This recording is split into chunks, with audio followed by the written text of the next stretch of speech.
Halo loh, apa kabar? Semoga selalu dalam keadaan sehat walafiat, tetap semangat. Kembali berjumpa dengan kami dalam program Off the Record, membaca berita di balik berita ini di edisi Senin ya, Mbak Agi ya. Senin tanggalnya sekarang ini tanggal 14 ya, 14 Oktober 2024 dan ini nggak sampai seminggu lagi Pak Jokowi akan lengser. Nah, Pak Prabowo sore ini sejak siang tadi sudah mulai memanggil-manggil manggil para menteri yang akan masuk kabinet. Tapi kalau ini benar juga ya pernyataan Wakil Sekjen Partai Gerindra bahwa ini mayoritas masih menteri di eranya Pak Jokowi. Jadi ini bisa kita sebut sebagai kabinetnya Prabowo rasa Jokowi lah. Begitu ya Mbak Agi ya. Iya, betul sekali Mas Herso. Apa kabar ini semuanya pemirsa On The Record? Semangat ya. Hmm. Walaupun ini kabinetnya masih kabinet Pak Prabowo rasa Jokowi, tapi kita Hmm. juga mungkin kita bisa melihat ini Pak Prabowo ini kan orangnya menornya dijaga banget gitu ya Mas Herso, dan dia merasa dari berkali-kali dia berbicara begitu Hmm. bahwa dia balas budi begitu kepada Pak Jokowi. Dia mengatakan bahwa dia adalah orangnya Pak Jokowi. Ya saya rasa apa iya sih sampai 5 tahun harus balas budinya terus menerus. Hmm. Saya Hmm. rasa bagian dari balas budi lah Mas Enzo, mungkin dalam hitungan bulan 1 tahun atau 2 tahun. Nah sesudah itu barulah kita akan melihat Hmm. kabinet Prabowo yang sesungguhnya gitu, bukan usulan. Iya. Ya, dan ini saya kemudian jadi paham kenapa Nasdem, Ketua Umum Partai Nasdem Surya Paloh memutuskan dia menjadi bagian dari pemerintahan tapi tidak masuk dalam kabinet katanya karena alasannya ya fatsun politiknya kan mereka nggak berkeringat gitu. Yang berkeringat itu kan Partai Koalisi Indonesia Maju. Jadi ya dia memberikan kesempatan partai-partai itu mestinya yang ngisi kabinetnya. Tapi memang kalau kita lihat seperti Golkar misalnya ya, itu kan dapat jatah gede banget gitu ya, Mbak Agi ya. Bahkan Gerindra kelihatannya kalah jumlahnya kalau dibandingkan dengan Golkar nih, tanda-tandanya gitu ya Mbak Agi ya. Iya, bisa jadi demikian ya. Golkar kabarnya ada tujuh Mm-mm.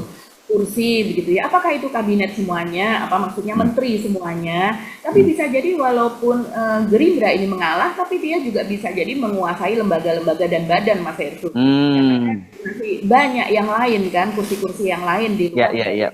menteri tersebut. Ya, ya, ya. Jadi memang ini kita lihat dan kelihatannya Pak Prabowo itu politik akomodasi ya yang dilakukan gitu. Misalnya kita contoh NU, PKB-nya juga dimasukin, NU-nya juga dapat jatah seperti Saifullah Yusuf masih terus dipakai juga begitu. Tapi kemudian PKB juga dapat jatah banyak. Terus kalau dari sisi representasi Indonesia Timur misalnya seperti yang di era Pak Jokowi ini waktu itu dapat perhatian nggak ya zaman eranya Pak Jokowi Papua itu ada menterinya nggak ya waktu itu ya? Nggak ada ya waktu zaman Pak Jokowi ya. Itu Iya, eh, sepertinya tiga ya sekarang hanya ya Mas sekarang Hersut. Pigay yang akan masuk gitu. Jadi kelihatannya akomodasi-akomodasi karena semangatnya Pak Prabowo kan sejak awal menyatakan bahwa dia ingin merangkul semua kekuatan. Artinya kalau merangkul semua kekuatan itu bukan hanya partai politik tapi juga ormas-ormas Islam itu kan saya lihat tadi wakil sekjennya Muhammadiyah juga dipanggil Pak Profesor Abdul Muti juga gitu. Jadi PBNU dapat, PKB dapat, terus Muhammadiyah juga dapat, Papua ada gitu ya. Nanti coba kita lihat wilayah-wilayah lain. Nah, yang lama nggak ada menterinya itu kan dari Ambon, Mbak, dari Maluku. Ini udah lama Ya. nggak pernah ada menterinya. Coba ada nggak dalam kabinet yang dari Maluku? Kelihatannya itu dihitung oleh Pak Prabowo dan ini mengingatkan kita dulu pada Pak Pak Harto ya. Kalau Pak Harto dulu selalu ada representasi dari berbagai daerah itu, termasuk Papua selalu dapat jatah di eranya Pak Harto itu. Gitu. Itu Mbak yang saya amati. Saya nggak tahu yang lain ya, gimana nih Mbak Agi. Iya, sepertinya seperti dikatakan oleh sekeliling Pak Prabowo, orang-orang dekat Pak Prabowo yang mengatakan bahwa Pak Prabowo ini mulus ya Mas Heru masa Hmm. transisi ini. Tidak ada perpecahan, tidak ada gejolak, begitu tidak ada saling tikam begitu ya, dan tidak ada saling iri lah begitu katanya. Jadi ya semuanya sepertinya ingin diakomodasi. Akibatnya Hmm. itu tadi Hmm. kementerian Jumlahnya banyak ya, jumlah kementeriannya banyak. banyak, 46 ya katanya sekarang kementeriannya yang. 46, kita Hmm. tidak tahu ya wakil menterinya ada berapa gitu, yang tentunya ini membutuhkan banyak dana. Tapi Pak Prabowo mungkin ya bisa jadi setiap kementerian ini nanti alokasinya akan turun tidak sebanyak seperti di masa Pak Jokowi begitu. Bisa dipastikan itu akan turun tuh Ya. karena mau dari mana angkanya kalau ngambilnya kalau nggak turun kan gitu. Kecuali cekek rakyat. Padahal sekarang ini kelihatannya saya membaca juga kelihatannya Pak Prabowo juga menyadari soal itu, misalnya soal PPN 12% gitu ya. Itu kan katanya dibatal, mungkin nggak akan dilaksanakan kan gitu. Meskipun Pak Prabowo itu seperti diklaim sebelumnya oleh Menko Perekonomian Erlangga Hartarto, karena kan kelanjutan ya, jadi akan dilaksanakan pada eranya Pak Prabowo. Kelihatannya ini banyak yang dilakukan langkah-langkah semacam itu. Nah, orang kemudian mengkait-kaitkan apakah pertemuan kemarin yang di Solo gitu, yang makan siang dengan Pak Prabowo dengan Pak Jokowi itu, apakah masih membahas soal kabinet atau lebih pada soal Fufu Fafa atau Gibran Rakabuming? Karena banyak orang kemarin kan melihat kok Gibran kelihatan berperan sekali kemarin ya di mana dia menyambut di bandara, menyambut Pak Prabowo, dan kemudian unggahan di fotonya di medsosnya Pak Jokowi itu foto, ada 3 foto ya. Foto pertama itu yang ada Gibrannya malahan yang ditaruh gitu loh. Iya, sepertinya itu memang keinginan dari Pak Jokowi demikian ya Mas Heru. Soalnya dari pertemuan yang di Jakarta misalnya Mas Heru, dalam konteks apa ini pertemuan antara Gibran dengan Pak Prabowo? Sepertinya agak sulit begitu ya. Apalagi Gibran ini kan memang lebih banyak bersembunyi dari media, walaupun dia tetap melakukan kegiatan. Kalau saya perhatikan, dia beberapa kegiatannya itu bahkan juga di luar Jawa Mas Heru, itu ada seringkali dimuat itu di berita Surakarta dan seputar Surakarta. Itu sepertinya memang media yang dikhususkan untuk untuk mengupload dan untuk menyoroti kegiatan dari Pak Jokowi sekeluarga gitu. Jadi kegiatan Ibu Iriana, Pak Jokowi, dan kemudian juga Gibran, Kaesang dan sebagainya itu masuk di situ. Bahkan banyak sekali gambar eksklusif begitu ya, yang tidak ada di media-media lain, seperti pertemuan kemarin begitu yang ada di Solo juga. Media tersebut juga sampai ke dalam gitu Mas Heru, ketika mereka sedang berbincang hendak duduk dan sebagainya. Jadi tapi itu tidak disorot oleh media-media nasional, mainstream, atau juga media lokal daerah lainnya. Jadi memang kalau saya melihat ini Gibran ini kan sulit untuk mencari celah bagaimana supaya muncul tapi tidak dihujat gitu kan Mas Heru. Bagaimana muncul terlihat bahwa dia ini akrab dengan Pak Prabowo begitu, dan kemudian seperti tidak terjadi apa-apa sehubungan dengan mencuatnya gitu kasus Fafa yang disinyalir itu 99,9% adalah sosok Gibran gitu, dan kemarahan dari keluarga Pak Prabowo atas unggahan-unggahan Fafa dan sebagainya. Ya sepertinya itu seperti kalau kita melihat ingin mendamaikan antara Pak Prabowo dengan Fafa, ingin memperlihatkan bahwa tidak terjadi apa-apa. Itu yang pertama, kalau kita bisa melihat ya bagaimana Gibran yang diberi tugas menjemput satu mobil pulang gitu kan, dan kemudian di meja makan tersebut Gibran dan Pak Prabowo gitu berhadapan dengan Pak Jokowi, bukan Gibran di sebelah Pak Jokowi tapi Gibran ada di sebelah Pak Prabowo, yang seperti Pak Jokowi seolah-olah memberikan seperti wejangan atau apa gitu ya. Nah kemudian yang terjadi berikutnya gitu, yang ada di pikiran kita bahwa kita ingat Puan gitu, ketika dikonfirmasi itu ketika ditanya kapan sebetulnya akan terjadi pertemuan antara Megawati dengan Pak Prabowo, itu kan disebutkan antara tanggal 12 sampai 15. Nah tapi dengan berbagai kegiatan kesibukan sejauh ini, kita hanya tinggal 1 hari lagi nih, tanggal 15, yaitu besok hari Selasa. Jadi apakah betul akan dilaksanakan besok begitu? Nah, karena besok itu masih ada kelanjutan pemanggilan menteri loh Mbak. Betul, besok juga ada kelanjutan pemanggilan menteri. Tapi kalau seandainya Ibu Mega kemudian merasa bahwa sebaiknya hari Selasa, saya rasa juga Pak Prabowo tidak akan menolak, karena pemanggilan menteri masih bisa dilakukan seterusnya, sementara Ibu Mega sudah menunggu 2 tahun, kan begitu Mas Heru. Nah, kita melihat nuansanya ini seperti pada Pak Prabowo dan Pak Jokowi baru saja bertemu di resto Pelataran di GBK, begitu kan, baru saja ini beberapa hari Selasa malam ya waktu itu ya. Betul, dan ini sudah hendak bertemu lagi di sana, tapi kan nuansanya berbeda, yaitu Pak Prabowo yang mendatangi Pak Jokowi begitu, dan bukan ke istana tapi ke rumah. Nah ini apa? Dan Pak Jokowi ternyata di Solo ya, nggak di IKN ya, janjinya kan sampai tanggal 19 di IKN Mbak Agi. Iya, sampai tanggal 19 katanya di IKN, tapi dengan adanya agenda ini Pak Jokowi ternyata pulang ke Solo dan kemudian memanggil gitu ya, meminta Pak Prabowo untuk datang ke Solo. Padahal hari ini mereka juga bertemu lagi. Jadi apa kepentingannya untuk kalau seandainya di sana berbincang di Solo sekitar 1 jam atau 1,5 jam, katakan demikian ya. Ini kan bisa dilakukan hari ini di sela-sela mereka mereka Kepentingannya saya kira muncul di headline media.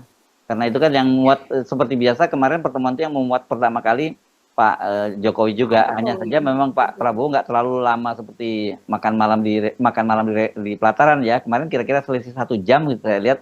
Kemudian Selisihnya kalau di ini cukup lama, 9 jam Mas Heru, karena yang baru mana? baru Senin pagi di X. Oh di X nggak, kalau di Nah, Instagramnya itu nggak terlalu lama Mbak. Di iya, Instagram ya hanya 1 jam kalau hitungan saya satu itu jam sudah ya. ya. Nah, jadi Mhm. saya lagi mikir-mikir ya kalau gitu dengan lihat situasi semacam ini kira-kira peran Gibran nanti apa ya kira-kira di pemerintahnya Pak Prabowo. Kalau saya lihat kan sekarang ini yang sering dilakukan oleh Gibran tuh satu belusukan. Itu pasti dia kemana-mana belusukan ke pasar. Kedua sekarang uji coba makan siang gratis. Tapi saya kira nantinya kalau itu kan itu jadi program andalannya Pak Prabowo ya setelah nanti itu definitif program berjalan saya kira nggak yakin saya diserahkan pada Gibran gitu. Sekarang untuk uji coba boleh gitu. Jadi saya bayangkan nantinya peran Gibran itu mungkin lebih cocok pokoknya suruh belusukan aja terus gitu nanti. Iya, sepertinya ini kalau untuk makan siang gratis itu betul apa namanya ini adalah program dari Pak Prabowo dan sepertinya Hasim malah justru lebih paham soal itu ya Mas Hersu, apalagi nanti akan mengimpor katanya kan ribuan bahkan jutaan sapi apa mempersiapan itu semua terus kemudian importir itu seperti siapa saja yang nanti akan ditugaskan atau mungkin ditenderkan siapa saja nanti yang ini. Dan ini rumit sekali loh Mas Hersu, apalagi kemudian memang ada target bahwa untuk makan siang gratis ini 3T itu tadi, tertinggal, terluar, terpencil begitu kan. Apa iya Gibran nanti ya bisa jadi juga kalau Gibran ditugaskan untuk memantau saja, jadi tugasnya ada di wilayah-wilayah luar dan terpencil begitu jauh sekali dari ibu kota, jauh sekali dari Jakarta seperti itu begitu. Karena memang untuk setahun 2 tahun tidak mungkin lah kita malah mempertanyakan kalau seandainya dalam setahun 2 tahun seperti SMA 70 mendapatkan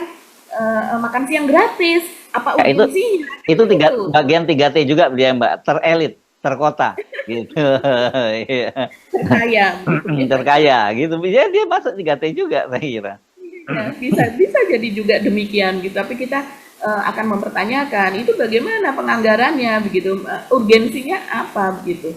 Oke Mbak Agi, jadi memang ini menarik ya kalau soal Pak kabinet Pak Jokowi kabinet Pak Prabowo rasa Jokowi itu ya tetap saja ini jadi tanda tanya mengapa langkah semacam itu dilakukan oleh Pak Prabowo begitu ya. Tapi sekarang mari kita ngomongin Pak Jokowinya lagi dong ya, ini kan rame banget ini ya. Ini kelihatannya Tempo ini sedang diserbu oleh para buzzer nih ya berkaitan dengan tayangan Tempo dan kemudian juga adanya permintaan iklan dari Tempo katanya disebutnya seperti itu ya, katanya Tempo itu mengajukan permintaan iklan ke Kominfo tapi karena ditolak kemudian dihajar dengan program laporan utamanya yang memoles citra Jokowi itu ya, memoles wajah Jokowi itu dan kemudian juga muncul di bocor alus gitu. Saya jadi teringat ini operasinya sebenarnya kalau di media disebut sebagai kill the messenger gitulah ya Mbak Agi ya. Jadi orang supaya tidak percaya, tidak kredibel sama Tempo itu karena ternyata Tempo bikin tayangan-tayangan itu karena karena permintaan iklannya ditolak gitu oleh Kominfo. Gitu kan ya Mbak Agi ya. Dan yang mengungkap ini akun Republik Sosmed yang kita tahu sekarang jadi buzzernya, sudah bukan sekarang ya, udah beberapa waktu yang lalu jadi buzzernya Pak Jokowi gitu kan. Iya, partai sosmed gitu Oh, Partai tepatnya. Sosmed ya, Partai Sosmed ya. Hmm. Iya, memang lagi rame betul ini Mas Hersu ya. Jadi saut-sautan gitu ya antara Tempo begitu dengan terutama ini kalau partai sosmed ini kalau kita lihat sebelumnya ini padahal tidak demikian Mas Hersu. Ya, Jadi dia banyak membongkar misalnya soal Sambo dulu ya, terus kemudian soal kinerja kepolisian, pokoknya hal-hal yang seperti itu begitu. Juga apa mereka yang Islamofobia apa dan sebagainya. Tapi belakangan memang pada saat Pilpres dia menjadi buzzer besar begitulah dari 02 dan itu terlihat betul sampai kemudian banyak sekali yang meledek begitu ya. Karena memang sebelumnya dia pernah mengatakan ya kalau saya dibayar kecil ya buat apa. Tapi kalau ada yang menawarkan berapa ya saya lupa berapa M gitu ya.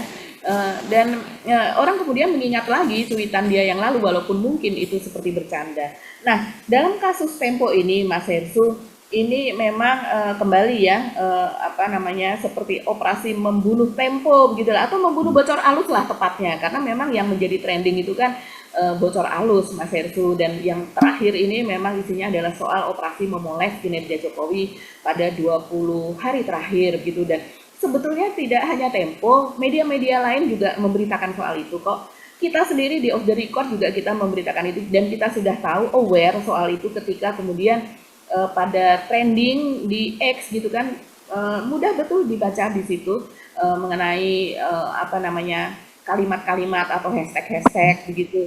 Bahkan sampai dengan hari ini, tapi hashtagnya itu seringkali itu memang berubah-ubah Mas Hensu begitu ya. Hari ini misalnya hashtagnya itu adalah rakyat senang pemimpin kompak. Nah mungkin ini berhubungan dengan pertemuan Pak Jokowi dan juga Prabowo begitu ya, yang kemarin baru saja berlangsung di Solo begitu. Pertemuan yang kemarin orang hari ini aja ketemu, ngapain harus terlihat Pak Prabowo seolah-olah dikondisikan sowan kepada Pak Jokowi ke rumahnya. Mungkin karena memang dari pihak PDIP juga mengatakan bahwa yang strategis adalah pertemuan Pak Prabowo dengan Megawati mungkin di Kebagusan atau di Batu Tulis. Nah itu kan memang kediaman dari Ibu Mega yang seolah-olah orang juga mengatakan ya sowan begitu kan. Jadi tarik menarik itulah, ada nuansa itu begitu. Siapa yang lebih menguasai Pak Prabowo seolah-olah seperti itu kan.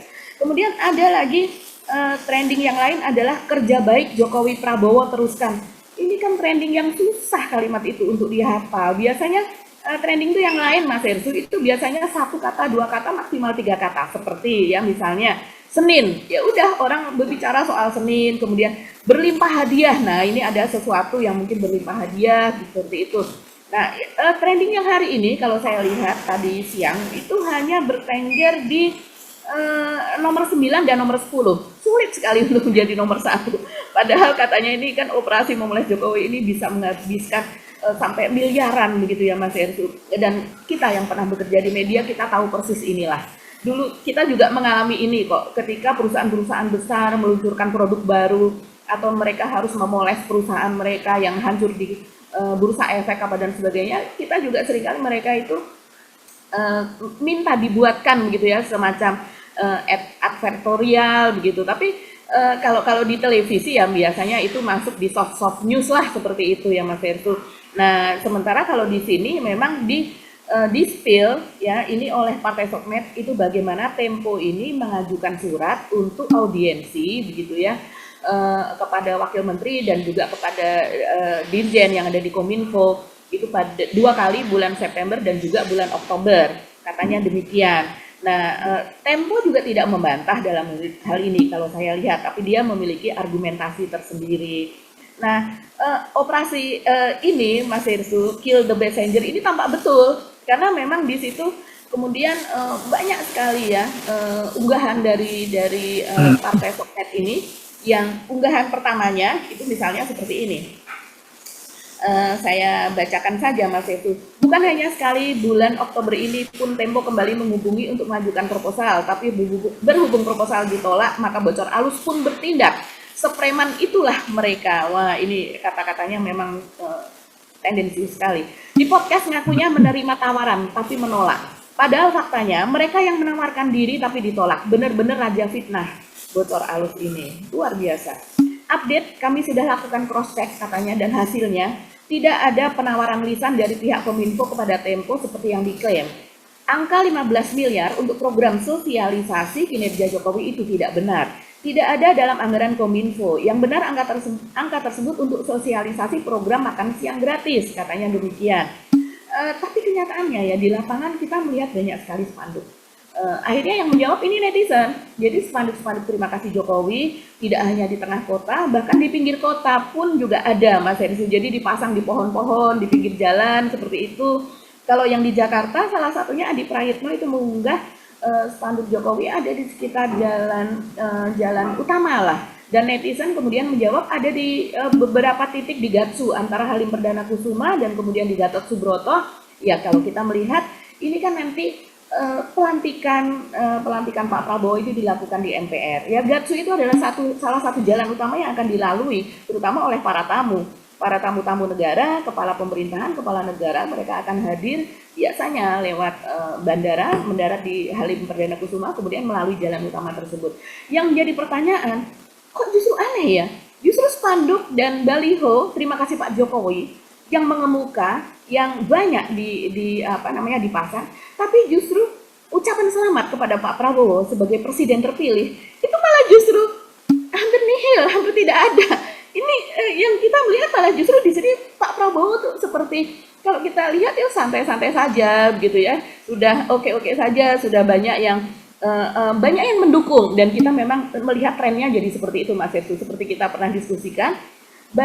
Gara-gara Fafa yang 99,9% di tengah raya adalah Gibran tersebut, orang-orang yang tadinya anti Pak Prabowo, seno tuh 02 begitu katakan, kemudian melunak. Kalau saya melihat trennya begitu, melunak, ya sudahlah, yang penting Pak Prabowo selamat, yang penting kita masih bisa menitipkan harapan kepada Pak Prabowo, tapi mereka tetap berharap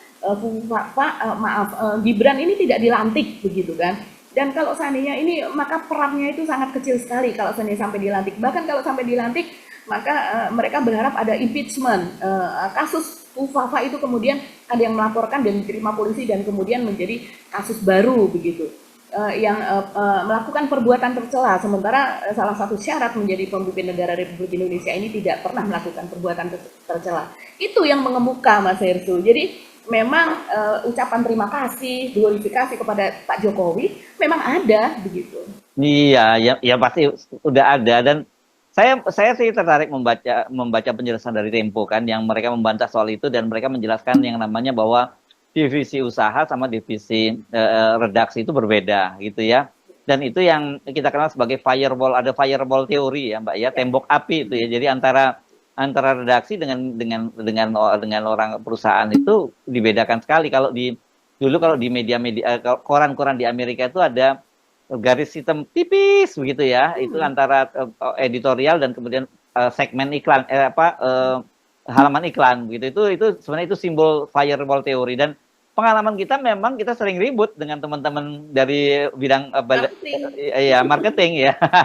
Buat teman marketing kan mereka diuber-uber target gitu ya, harus dapat angka segini, jadi buat mereka apapun diterkam, apalagi ini ada panen ini kan sekarang ini pasti gede-gedean kan, ini obral gampang gitu. Tapi kan persoalannya seperti dikatakan oleh Bocor Halus itu kan, mereka mintanya ini kayak iklan, kayak berita biasa, bukan editorial gitu ya, bukan juga iklan. Ya ini yang ditolak begitu oleh redaksi. Jadi kan kalau ditolak oleh redaksi, siapa yang buat buat opininya, artikelnya? Nggak ada. Orang bagian marketing nggak punya kemampuan soal itu kan gitu. Jadi saya jujur sekali ini bukan karena kita solidaritas media, tapi saya percaya lebih kredibel Tempo lah daripada partai sosmed, dan kelihatan sekali kalau partai sosmed kan memang kok dia bisa dapat sumber-sumber yang sangat akurat di Kominfo ya gitu. Siapa dipakai siapa kan gitu ya.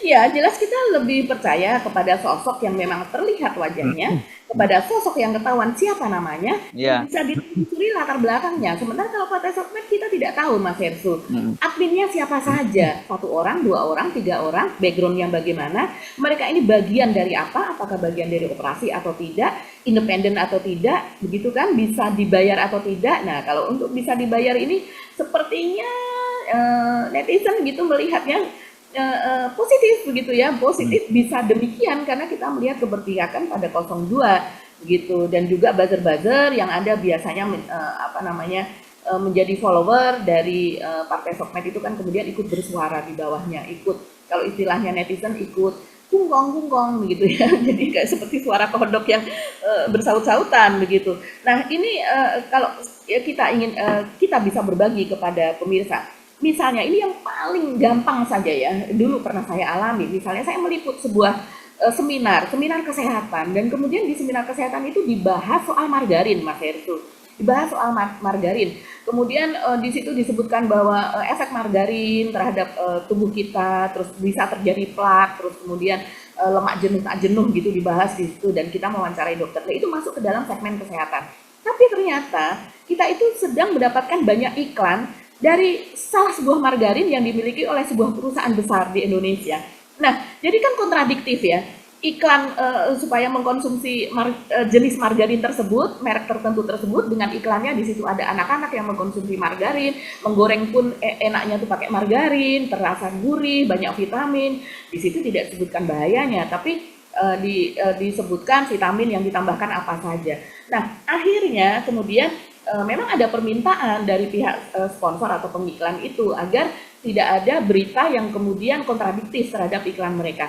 Ya akhirnya kita pintar-pintar, oke, yang untuk berita sore, berita tersebut soal seminar kesehatan tersebut tidak masuk, tapi pada berita paginya tetap kita tayangkan. Seringkali seperti itu, Mas Heru. Jadi memang ada kompromi-kompromi semacam itu. Begitu juga kalau ada peluncuran, kemudian pihak marketing dapat dana sekian untuk sekian kali mereka penayangan gitu kan, wah ini apa namanya, besar nih, klien besar begitu kan, apalagi di prime time news gitu.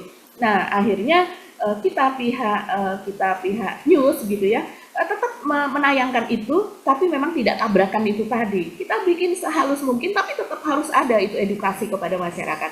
Jadi ya kalau kita sebagai media melihat itu memang firewall atau dinding api begitu ya Mas Hersu, itu ya berlaku seperti itu karena media juga harus hidup kan begitu. Tapi kita juga tidak boleh melacurkan diri dengan kita apa namanya, membuat berita-berita yang kemudian bertolak belakang. Nah ini yang menarik juga Mas Hersu, salah satu ini sedikit saja ya. Ini ada berita juga misalnya ini sebagai contoh, ada berita di IKN gitu kan, yang tentang Pak Jokowi mengatakan bahwa saya akan tetap berkunjung di IKN nanti sesudah dia pensiun gitu kan. Terus kemudian judulnya yang ada di Kompas adalah pengamat mengatakan kapasitasnya sebagai apa. Nah itu cukup ramai. Tapi ketika kita sekarang klik, itu judulnya sudah berbeda. Jadi judulnya sudah berubah gitu. Jadi kita bisa lihat nanti. Nah, inilah salah satu apa ya? Padahal apa sih, kita cuma menanyakan kapasitasnya sebagai apa. Tapi rupanya itu kan cukup menohok kalau bagi pihak Pak Jokowi, dan kemudian ya entah ada hubungannya atau tidak, kita melihat baru saja diselenggarakan 100 CEO gitu kan, forum yang diselenggarakan di IKN, dan itu dihelat oleh Kompas, diadakan di Istana Garuda. Tahun lalu juga begitu. Nah, kerjasamanya nilainya berapa saya tidak tahu, tapi itulah salah satu ya konsekuensinya ya. Tapi kalau kita sih tidak ingin gitu nanti ditelepon atau di apa kemudian mengubah judul, sebaiknya tidak.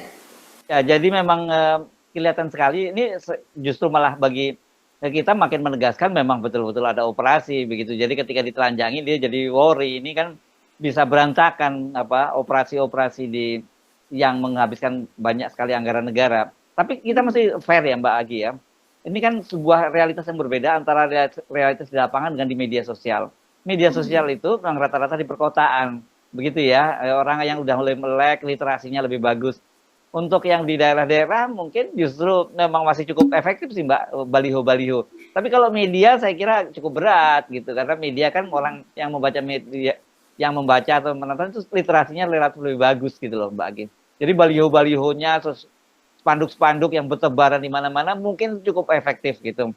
Ya tapi pertanyaan setelah terima kasih, so what gitu loh, kan gitu.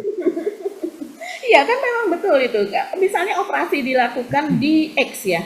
Jumlah pengguna X di Indonesia pada tahun 2024 itu sekitar 25 juta saja. Jadi berapa persen Mas Refli? Tinggal dibagi ya 280. Ya nggak 10% lebih gitu aja ya. Nggak sampai 10%, sorry, mohon maaf ya. Nggak sampai 10%. Padahal satu orang bisa memiliki 2 akun, 3 akun, 4 akun gitu. Apalagi kalau dia buzzer, dia bisa memiliki banyak akun. Kita bisa melihat buzzer atau tidak, misalnya dia baru netes bulan apa, artinya baru dibuat kapan, berapa bulan yang lalu. Dan kemudian yang memfollow, kita kan bisa melihat daftar followernya. Yang memfollow hanya 10 orang, 9 orang, 18 orang, seperti itu Mas Enzo. Dan yang memfollow pun sesama buzzer, jadi memang mereka disuruh seperti ya, sepertinya jadi echo chamber aja. Sebenarnya nggak pengaruh itu, tapi mungkin Pak Jokowi nggak tahu ya. Yang penting diglorifikasi lah begitu. Padahal nggak pengaruh. Memang kalau yang di daerah, kalau kita melihat ya Mas Hersu, dari beberapa pengamat juga mengatakan bahwa ya kenapa bisa berbeda soal hasil survei itu, karena kemudian ada pengakuan juga kan Mas Hersu bahwa ternyata banyak operasi semacam itu. Kalau tidak salah Profesor Fajrul Mujadi ketika itu pada sebuah diskusi dia mengatakan ya bisa saja karena yang kenapa bisa tinggi begitu ya, seperti tingkat kepuasan kepada Pak Jokowi? Karena yang disurvei adalah mereka yang baru saja menerima BLT, yang disurvei adalah mereka yang baru saja menerima bansos, dan kemudian masuk ke dalam keluarga-keluarga apa namanya, keluarga yang apa namanya, harapan apa itu Mas Hersu, yang sekitar 20 juta sekian. Nah, satu keluarga itu kan ada sekitar 4,7 orang begitu ya rata-rata, hampir 5 orang di setiap keluarga.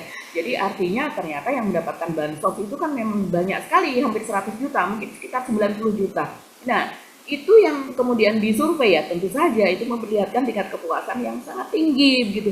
Jadi ya kita tahulah apa cara-cara seperti ini, kita hanya berharap bahwa di masa Pak Prabowo, Pak, please jangan lakukan hal seperti ini lagi.